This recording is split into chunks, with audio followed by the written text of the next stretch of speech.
Childcare, and I am the founder of Mums and Tea, a platform for queens who happen to be mums. In today's video, I'll be delving into nurseries as an option for childcare when you are going back to work. If you are new to my page, welcome. Please don't forget to like, subscribe and comment, as I would love to hear from you, and I also don't want you to miss out on any future videos.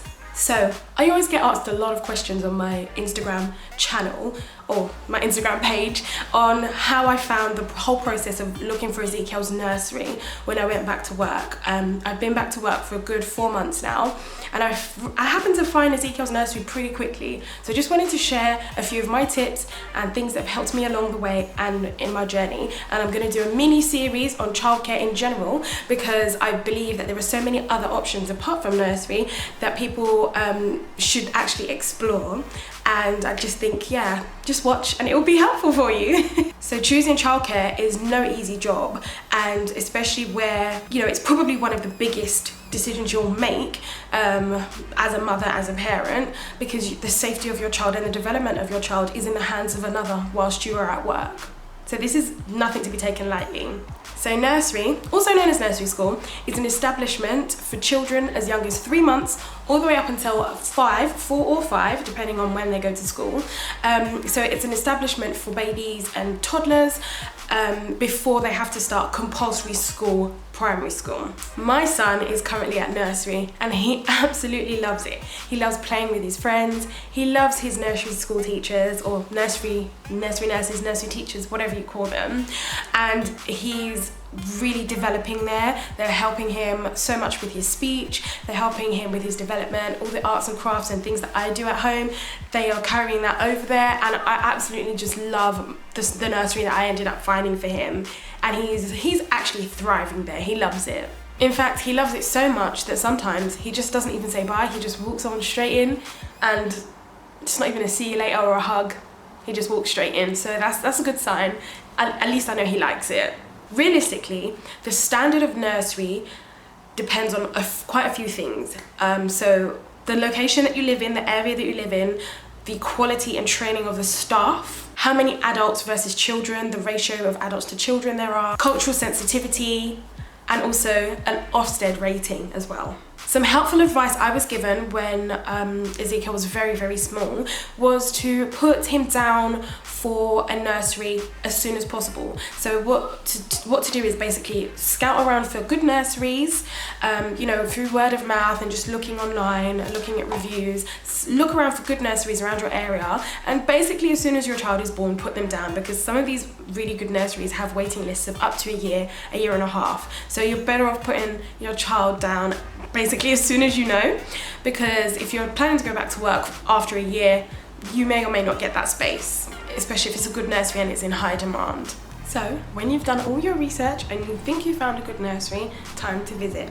Some questions to ask the nursery are: what are the hours that you provide? What is the hourly or daily rate? What is the ratio of staff to children? Do they operate with key workers? What is the daily routine for a baby your child's age? What are their policies on discipline and behaviour and managing behaviour? And also if they provide snacks and nappies and wipes, because some nurseries do, some nurseries don't. You just have to find out when you get there. So actually, apart from asking all these vital questions to the nursery itself whenever I visited one myself, I found that it was really helpful to make sure I schedule my visit around about the drop-off time, so between 8 and 9. That way I could get to actually speak to some of the current parents whose children are at the nursery, and I found this really helpful. I think I visited around 4 or 5 nurseries, maybe even 6, and I spoke to parents at everyone. It's almost like stalkerish behaviour, because I'd finish, you know, the actual visit itself, and then I'd wait around either outside or go in my car and then wait for someone to go in with their child and come back out again. And then I would just ask them some questions, like, you know, mums tend to be brutally honest to other mums, and you know, she's got nothing to lose if you do ask them. So I basically asked them, you know, what's it really like? Does your child like it there? Are they happy there? Would you recommend? And I'm really grateful that I did, because there was, out of the list of nurseries that I had, there was one that was like relatively, like really, really cheap. and the website looked good, and I went there and I was like, okay, this looks really good. I went at the visit. It wasn't terrible, but it wasn't, you know, I mean, you knew you were getting what you paid for. It wasn't bad, I would say. However, when I did ask one of the parents who was dropping off their child, I just, you know, I literally was like, I asked, and she gave me the lowdown. She was like, oh gosh, absolutely do not bring your child here. The only reason she hasn't brought her child out is because it took her child a while to settle down in the nursery, and she didn't want to like uproot her and take her to another nursery. But she said she really didn't like the fact that her child was there. You know, she just had loads of lists of complaints, and it really put me off the nursery. So I decided obviously not to go there. On the flip side, when I went to the nursery that Ezekiel's currently going to, I asked one of the mums, and she was literally glowing. She was so happy. She was like, oh, you know, her daughter had been there for a couple of months. She absolutely loved it. And yeah, I just got really positive and honest feedback, which was nice. So that's a good tip. If you are looking to visit the nurseries, which you should, try and speak to some of the other mums by loitering around, or even if they are in the establishment whilst you're there, try and aim it for the drop-off time, which is normally between 8 to 9 a.m. So as I mentioned, I'll be giving some pros and some cons of putting your child into a nursery setting. And I would say one of the top pros is that your child is in an environment with other children and trained staff, which puts your mind sort of at ease. And your mind's never going to be at ease because, you know, you're leaving them, but you know, at least you know that they're in a good establishment that is Ofsted rated. They have to be Ofsted rated, and that should put your mind a little bit at ease. The fact that they are with other children as well, that's also a good factor. I love it because especially at my child's nursery, they do encourage loads of activities, dancing, play. They've got loads of extracurricular activities. They actually teach French, so this is a French/English, oh gosh, I can't speak, English nursery. So they do extracurricular activities like dance, they teach them French, they do painting, literally you name it, they do it. And I love that because that's most of the stuff that I would do at home myself. But for a lot of the mums that may not be as active, at least you know that your child is in a setting where they're going to be creative and their minds will be, you know, all their creative juices will be flowing basically.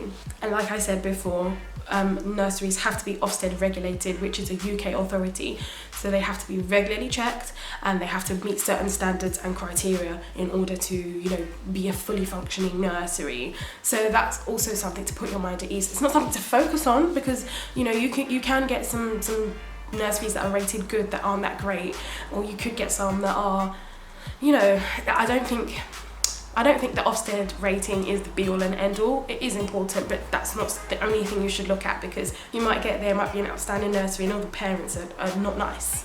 Do you know what I mean? And that all of these things play a factor. So some cons are that some nursery hours are not flexible at all, which can be difficult if your working hours are quite long or they vary. Also with a nursery, since your child is mixing with other children, they're more likely to get sick. I found that Ezekiel, wow, the first month he was constantly sick, but that's normal. It's not a bad thing necessarily either, because you're building their immune system, which is great, but just be mindful that they are amongst other children and they probably will get ill as well. Another not necessarily great thing is that if the particular nursery has a lot of children in it, your child may not get as much time with their key worker.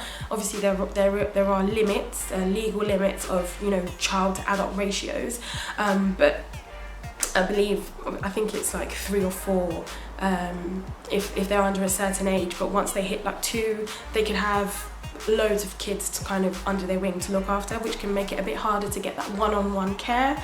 So that's one thing to be mindful of with nurseries, that they may not actually get to spend time with their key worker. However, they do have loads of staff there, which is nice. They'll get to mingle with the other staff and the other children. And there you have it, a helpful guide to helping choose a nursery. Short and sweet. I didn't want to, you know, go around the houses. I just wanted you to have something that was bang to the point, so you can go ahead and look for those nurseries. I really hope you have found this helpful, and if you have, please make sure you do subscribe, give us a thumbs up, and give us some comments. I would love to hear what you have to say, or if you would add any other thing to what I've said about choosing a nursery, or if you found any of this helpful at all. And whilst you're leaving your comments, you might as well subscribe if you haven't already. Make sure you do. Thank you for watching, and I will see you in the next video.